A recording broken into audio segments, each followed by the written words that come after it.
नमस्कार, आप देख रहे हैं मतंग न्यूज। तो आइए इस खास प्रोग्राम में आपकी खास मुलाकात के साथ आपको गांव शहर से लेकर हर क्षेत्र की समस्याओं, वहां के विकास कार्यों को लेकर रखते हैं अपडेट। तो चलिए आज हम आपको रूबरू कराएंगे एक खास खबर से।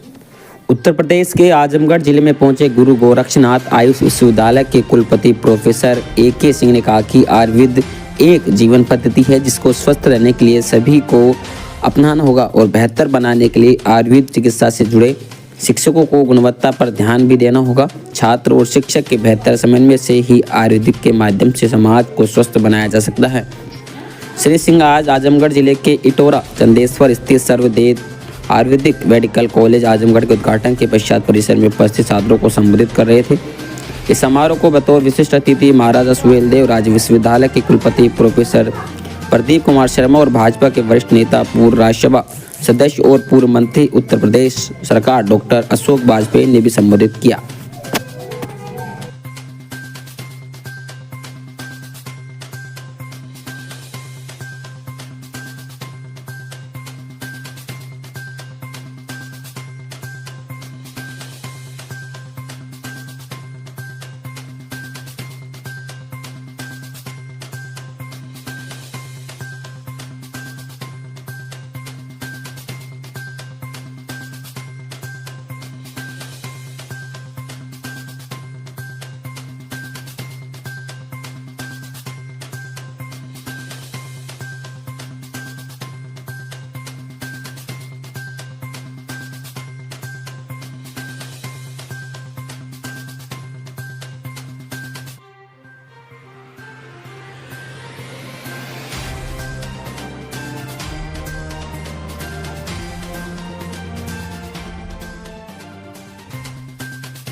देखिए, ये तो किसी भी विश्वविद्यालय के कुलपति के लिए खुशी की बात होगी कि उसके विश्वविद्यालय में महाविद्यालयों की वृद्धि हो रही है। हम कुलपति कहलाते हैं। कुल जब हमारा कुल ही नहीं होगा तो पति कहाँ से होगा? तो हमारे जितने भी कुल बनते जाएंगे, बढ़ते जाएंगे, विकसित होते जाएंगे, तो हमारे लिए अत्यंत प्रसन्नता का विषय है और गर्व का विषय है। रही बात सर्वदेव आयुर्वेद मेडिकल कॉलेज की, तो इन्होंने जो पहले से क्वालिटी एजुकेशन दूसरे पैरामीटर्स में, आपके नर्सिंग में, आपके डेंटल में, इसमें जो बच्चे निकल रहे हैं तो इनका रिजल्ट अच्छा आ रहा है। मैंने क्लास में बच्चों से भी कहा कि भाई आप 97 हमारे कॉलेजेज है पूरे यूपी में, उसमें आप गोल्ड मेडल लेने जरूर आइए। बच्चों में भी काफ़ी उत्साह रहा।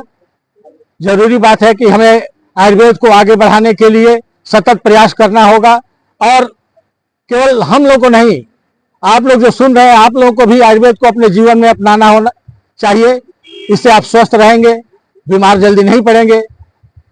और मैंने बच्चों से अभी कहा है कि जो 5 गांव गोद लिए गए हैं उस गांव में जाएं, कैंप करें, अवेयरनेस फैलाएं, आयुर्वेद के बारे में बताएं और ये भी बताएं कि हाँ, आपके लिए दिनचर्या क्या होती है, रात्रिचर्या क्या होती है, ऋतुचर्या क्या होती है, आप कैसे स्वस्थ रहेंगे। जो अस्वस्थ है उनकी दवा दें, उनकी चिकित्सा करें। और सबसे बड़ी बात यह है कि हम विश्व स्तर पे तभी आगे बढ़ सकते हैं जबकि हम मिल करके आगे बढ़े, एक दूसरे को नीचा देखा करके नहीं। हम एक दूसरे को ऊपर उठा करके ही आगे बढ़ सकते हैं। देखिए, आयुर्वेदिक जो चिकित्सा व्यवस्था है भारतीय प्राचीन चिकित्सा पद्धति है और इसका दुनिया में एक समय था कि भारतीय चिकित्सा पद्धति पर सारी दुनिया को भरोसा था। बीच में थोड़ी उदासीनता रही और उसके चलते आयुर्वेद में थोड़ा हम लोगों को जो शोध और अध्ययन होना चाहिए था कम हुआ। लेकिन आज भारत सरकार के प्रयासों से आयुर्वेदिक शिक्षा की तरफ गंभीर ध्यान दिया जा रहा है और इसके साथ साथ आयुर्वेदिक दवाओं के लिए भी जो हमारी तमाम खनिज संपदा है, जड़ी बूटियां हैं, उन सब का उपयोग करके उसी तरीके की दवाएं, उच्च कोटि की दवाएं भी हमारी फार्मेसी में बनने का काम हो रहा है। मैं समझता हूँ आज यहाँ पर जो आयुर्वेदिक महाविद्यालय की स्थापना हुई है, ये अपने में एक बड़ी एक ऐतिहासिक घटना है। यहाँ के बच्चे आयुर्वेदिक शिक्षा को अच्छे से ग्रहण करेंगे। इतना खुला हुआ कैंपस है और तमाम जड़ी बूटियां यहाँ स्वयं उत्पादित होंगी, जिससे कि आयुर्वेदिक औषधियां बनेंगी और इससे एक निश्चित रूप से ये आयुर्वेदिक महाविद्यालय अपने में अलग होगा। कोविड काल में आयुर्वेदिक दवाओं का सबसे बड़ा लाभ रहा और मैं देखता हूं कि जनता का विश्वास एलोपैथी से उठ गया था, क्योंकि कोविड का इलाज एलोपैथी में नहीं था। लेकिन हमारी आयुर्वेदिक चिकित्सा पद्धति में कोविड में भी तमाम कारगर औषधियां थी जिनका उपयोग करके लोग स्वस्थ हुए और उसी के बाद सारी दुनिया का भरोसा भारतीय चिकित्सा पद्धति पर बढ़ा है। और हम लोगों की दायित्व है कि अब इसमें भारतीय आयुर्वेदिक चिकित्सा पर गंभीरता से ध्यान दें, अध्ययन करें और इसमें स्पेशलाइज भी शिक्षा की तरफ ध्यान दिया जाए, क्योंकि जैसा आज अभी कुलपति महोदय ने कहा कि एक डॉक्टर सारी चीजों का ज्ञाता नहीं हो सकता, अलग अलग विषयों पर शोध हो और ऐसे हमारे आयुर्वेदाचार्य तैयार हो जो अलग अलग विषयों के विशेषज्ञ हो और इस दिशा में ये आयुर्वेदिक महाविद्यालय जरूर अगुवाई करेगा।